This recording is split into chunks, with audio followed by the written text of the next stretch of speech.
Everyone knows Eric Clapton as Slowhand, but almost nobody knows the nickname started as mockery. Some say it was because audience members would slow clap when he broke strings. Others say it was because his manager thought his playing was too deliberate, too controlled, not wild enough for 1960s rock. The truth is darker and more beautiful than either story, and it involves a moment on stage in 1966 when Clapton proved that being slow isn't about lacking speed, it's about having so much control that you choose when to unleash it. The year was 1966, and London was in the middle of a guitar revolution. The Beatles had made guitar music mainstream, the Rolling Stones had made it dangerous, but a new breed of guitarist was emerging, technically proficient, classically influenced, pushing the boundaries of what six strings could do. These weren't just singers who happened to play guitar, these were virtuosos.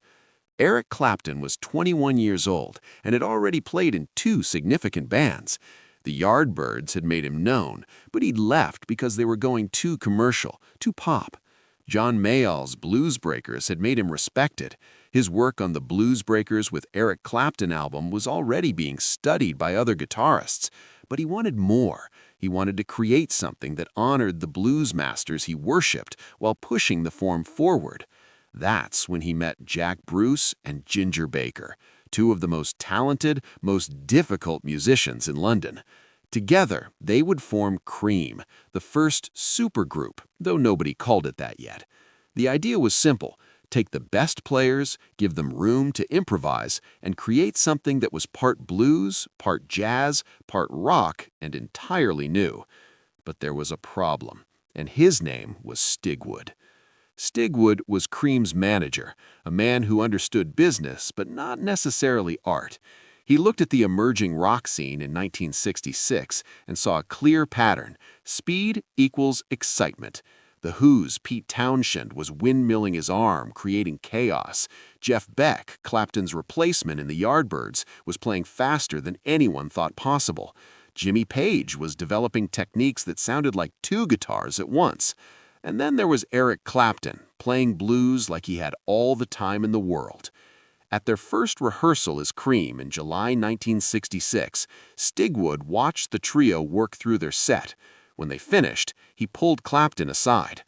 "Eric, we need to talk about your playing." Clapton looked confused. "What about it?" "It's too slow, too deliberate. Rock and roll is about energy, about youth, about speed. You're playing like you're in some smoky Mississippi juke joint in 1935.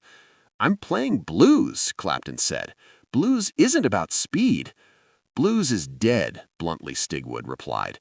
"We're selling rock and roll to teenagers. They want excitement. They want to see guitar players moving, sweating, attacking their instruments. Jeff Beck is doing things with the tremolo bar that look like magic.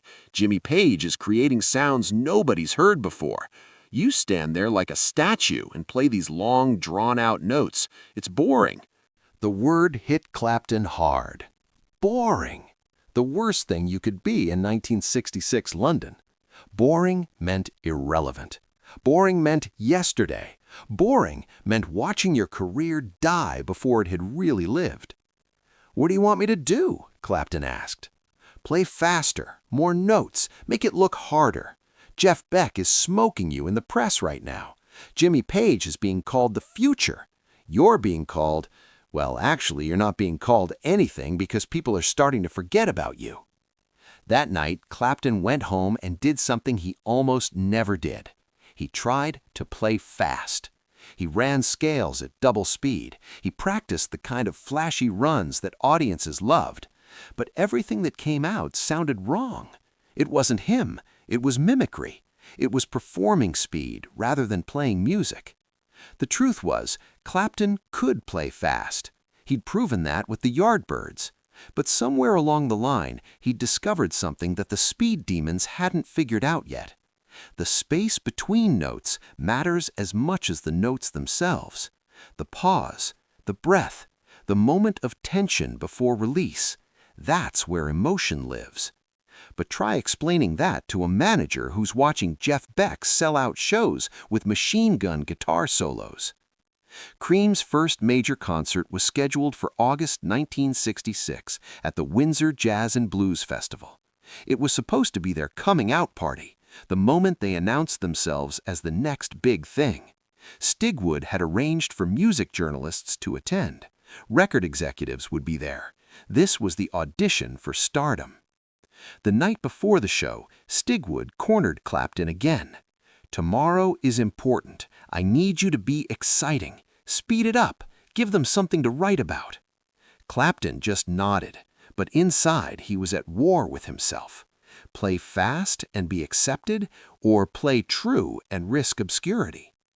The day of the Windsor Festival was overcast and drizzly, typical English summer weather. The crowd was a mix of traditional jazz and blues purists and younger rock fans looking for the next big thing. Cream was scheduled to play mid-afternoon, sandwiched between a jazz quartet and a folk singer. Backstage, Clapton was quiet. Stig noticed. "You all right, Eric?" "Stigwood wants me to play faster, says I'm too slow for rock and roll." Bruce, who'd played with Clapton enough to understand his approach, shook his head. "That's the dumbest thing I've ever heard. Your slow playing is what makes you different. Everyone else sounds like they're in a hurry. You sound like you mean it." "But what if he's right? What if I'm just old-fashioned?" "Then be old-fashioned," Bruce said. "Better to be authentic and old-fashioned than fake and trendy." Cream took the stage at 3 p.m. The crowd was modest but attentive. Jack Bruce introduced the band, and they launched into their first number, "I Feel Free." It was up-tempo, energetic, commercial enough to please Stigwood. The crowd responded well. But then came Crossroads. Crossroads was a Robert Johnson song from 1936. Every blues guitarist knew it, but it was usually played as a respectful tribute, faithful to the original. What Cream did with it was different. Ginger Baker's drumming was jazz-influenced, polyrhythmic, unpredictable. Jack Bruce's bass was melodic, counterpointing rather than just supporting, and Clapton's guitar. Clapton started the solo slow, painfully slow. Each note was allowed to ring out, to develop, to breathe. He bent strings so gradually you could hear the pitch shifting in real time. He held notes for what felt like forever, letting the tension build until it was almost unbearable, then releasing it with a cascade of faster runs. But here's what made it revolutionary. You could hear him thinking. You could hear the conversation he was having with the guitar. It wasn't a display of technical ability. It was storytelling. Each phrase was a sentence. Each pause was punctuation. He was speaking through the instrument rather than just playing it. About 90 seconds into the solo, something strange happened. The crowd, which had been restless, moving, talking, suddenly went quiet. Completely quiet. You could hear Clapton's guitar breathing through the amplifier. You could hear the squeak of his fingers sliding on the strings. It was the kind of silence that happens when something important is occurring and everyone instinctively knows to shut up and pay attention. Parents stopped talking to their children. Beer vendors stopped calling out their wares.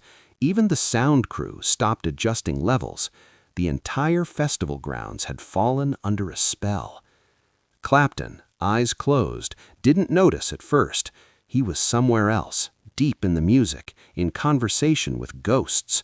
Robert Johnson, B.B. King, Muddy Waters, all the masters who'd taught him through their records that blues wasn't about showing off. It was about telling the truth. But Jack Bruce saw it. He looked out at the sea of faces and saw something he'd never seen at a rock concert before. Genuine, focused attention. Not screaming or dancing or socializing. Listening. The entire festival had stopped to listen. People who'd been at the beer tent had drifted back, drawn by the sound. The folk singer scheduled to go on after them was standing at the side of the stage, motionless, his own guitar forgotten.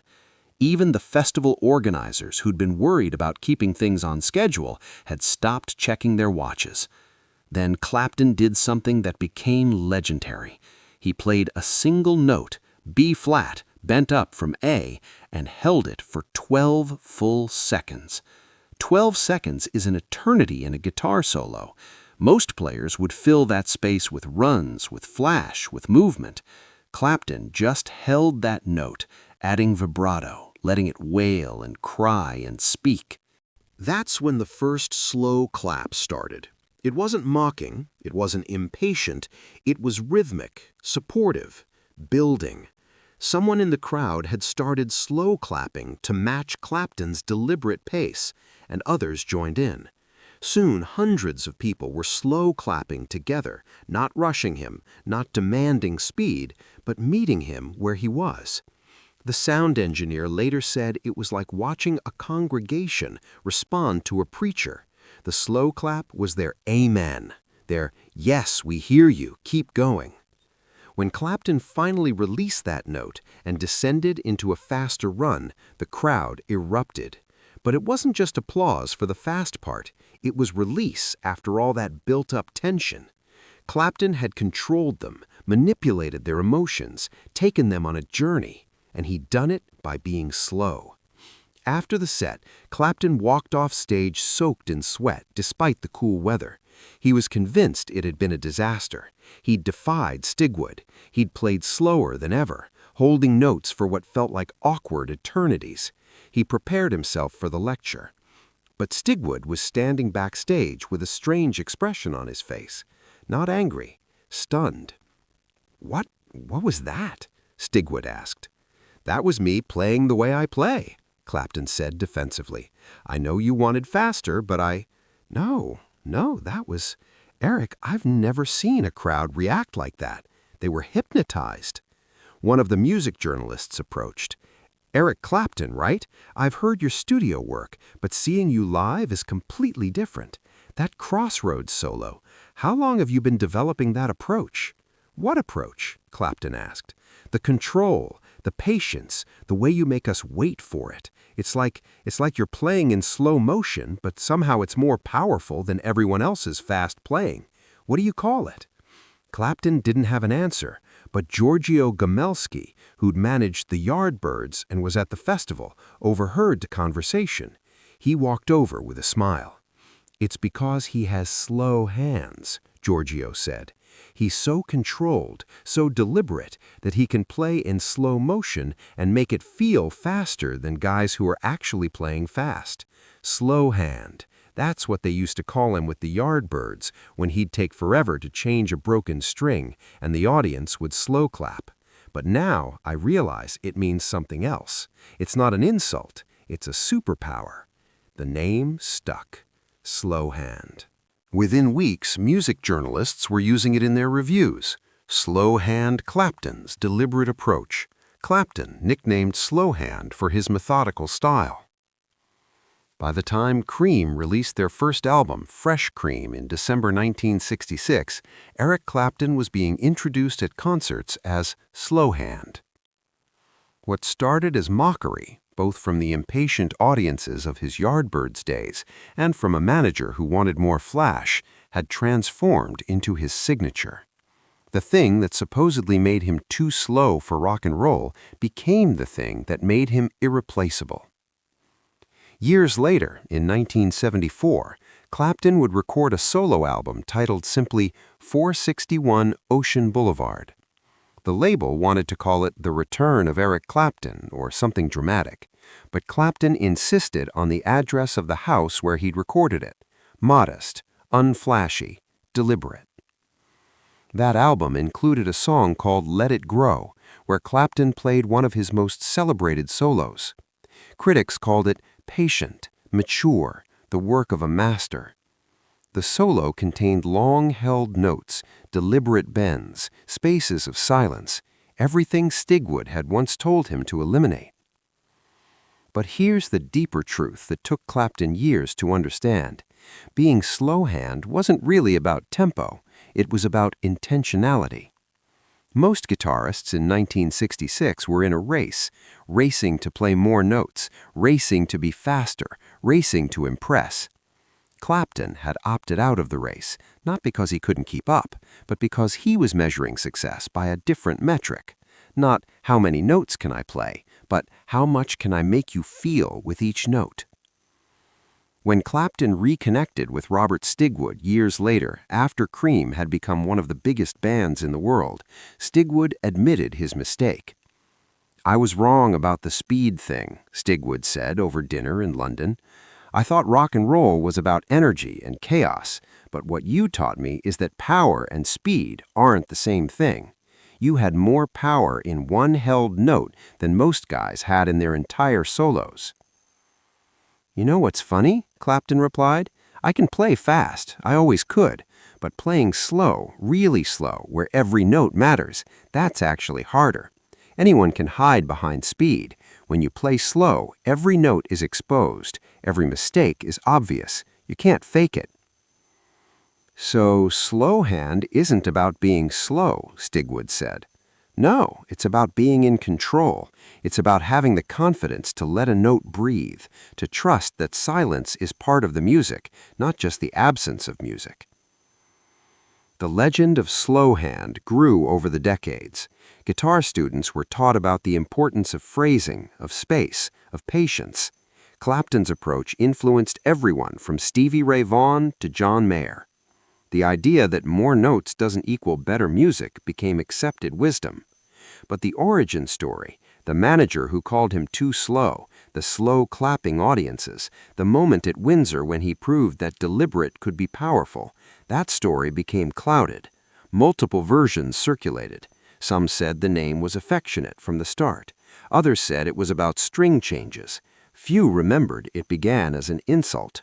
Because that's how legends work. The rough edges get smoothed, the doubt and struggle get forgotten. All that remains is the triumph. But Clapton remembers.